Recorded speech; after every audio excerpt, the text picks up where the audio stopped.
Bonjour Louise Bernard. Bonjour Philippe, bonjour à tous. Au sommaire de votre journal des médias, Louise. Une entrée au capital de TF1, TikTok qui éduque pour lutter contre les fake news, les influenceurs épinglés dans une étude, RMC Story qui lance sa deuxième saison de La Face cachée 2, et puis deux petites actualités séries qui vont faire plaisir à certains et certaines d'entre vous. Ce sera à la fin du journal. Mais d'abord les audiences qu'ont regardé les Français hier soir. Encore une fois cette semaine, ils les ont regardés. M6 et L'amour est dans le pré, 4 230 000 téléspectateurs, c'est en hausse encore cette semaine. 19,3% de part d'audience. Deuxième, France 2 avec un bon score pour le téléfilm inédit Les Héritiers, 3 360 000 téléspectateurs, 16,1% de part d'audience. Ça permet à France 2 et à M6 donc de battre TF1 et Joséphine Ange Gardien qui proposait pourtant un épisode inédit, 3 millions de téléspectateurs, 13,7% de part d'audience. C'est moins bien que ce qu'a fait Joséphine la dernière fois que ça a été diffusé. Et puis à noter que Arte, W9 et je regarde en même temps que je vous parle, je crois que TMC aussi, oui, non pas TMC, Arte et W9 sont au-dessus du million, chacun diffusé un film différent hier soir. Culture Média. Et on démarre ce journal des médias avec une information économique. Daniel Kretinsky entre au capital de TF1. Il monte à 5% au capital, information du journal Les Échos. Le milliardaire tchèque dit avoir confiance en l'économie française et il croit beaucoup en la possible fusion de TF1 avec M6. D'ailleurs, il avait été candidat au printemps dernier pour racheter M6. Une fusion qui permettrait, selon lui, d'avoir une capacité de résistance face aux GAFA.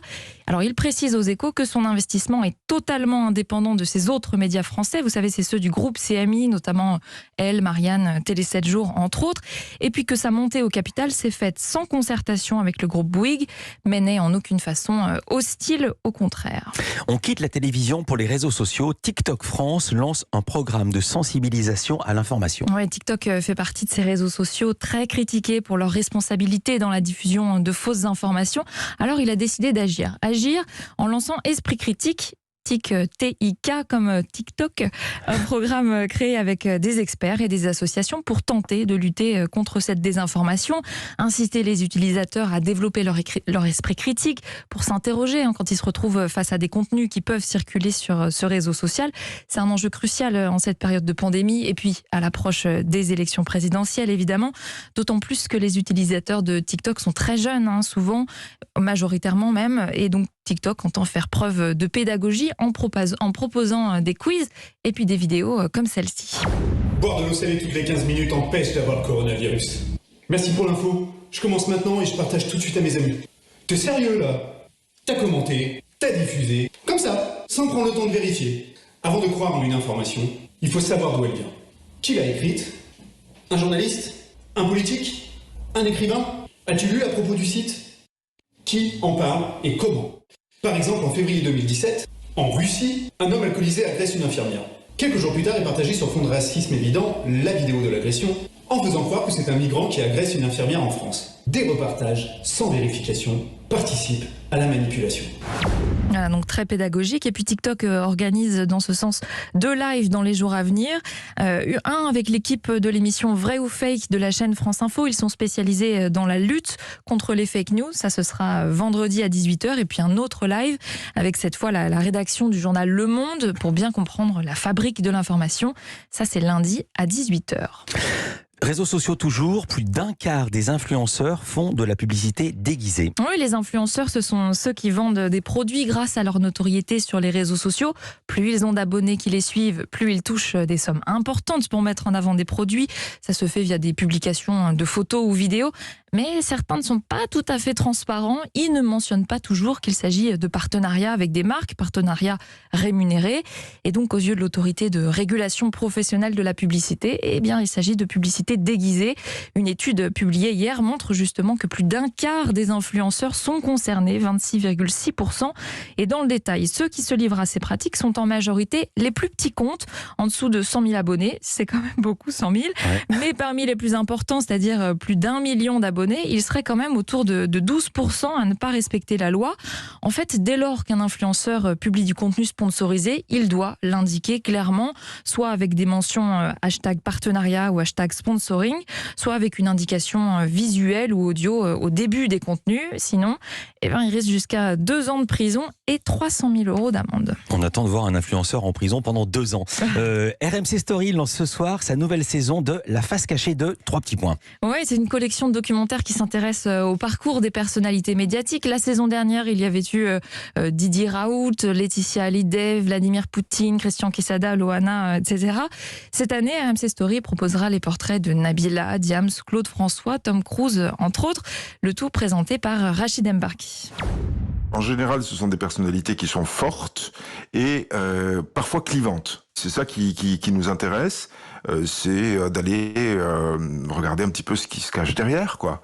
Et sans faire du voyeurisme non plus, mais en donnant des informations, un certain nombre d'informations qui peuvent être intéressantes et qui sont peu ou jamais abordées. Une émission d'un peu plus d'1 heure chaque mardi. Ce soir, c'est le documentaire sur Nabila qui lance cette nouvelle saison. Tiens, on parlait des influenceurs tout à l'heure. D'ailleurs, Nabila avait été épinglée pour publicité déguisée récemment. Documentaire qui, là, s'est intéressé à son côté femme d'affaires. Elle ne s'en cache pas, et au contraire, même, elle est multimillionnaire. Elle vit une vie de strass et de plaisir que peuvent s'offrir les gens qui sont fortunés. Mais au départ, elle est partie de rien. Et donc on a essayé de comprendre comment on est en arrivé là et de décortiquer un petit peu ce côté businesswoman. C'est intéressant pour les jeunes, ceux qui la suivent, d'essayer d'en savoir davantage. Et puis c'est intéressant aussi peut-être pour les parents de comprendre pourquoi. Voilà, parents et jeunes, rendez-vous ce soir donc devant la nouvelle saison de La face cachée 2 sur RMC Story à 21h05, canal 23. Et on termine avec les 2 bonnes nouvelles annoncées par vous, l'actualité des séries en bref.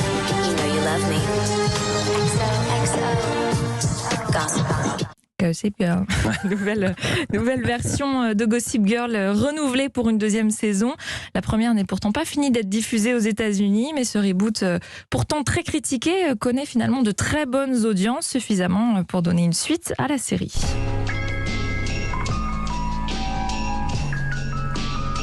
Ce générique, il va résonner à nouveau dans vos salons après 2 ans d'attente. Enfin, oui, on connaît la date de mise en ligne de la nouvelle saison de la série Succession, la 3e.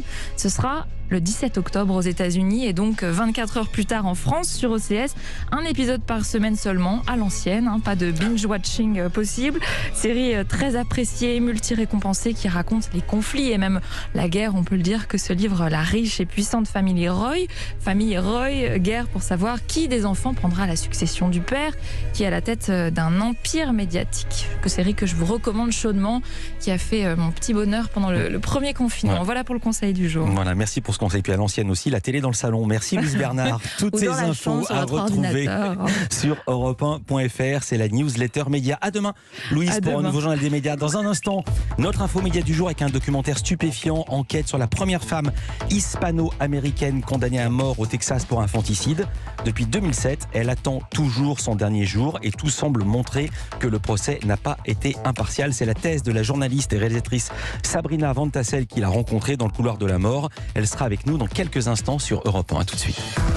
L'émission référence sur les médias. C'est Europe 1 Culture Média.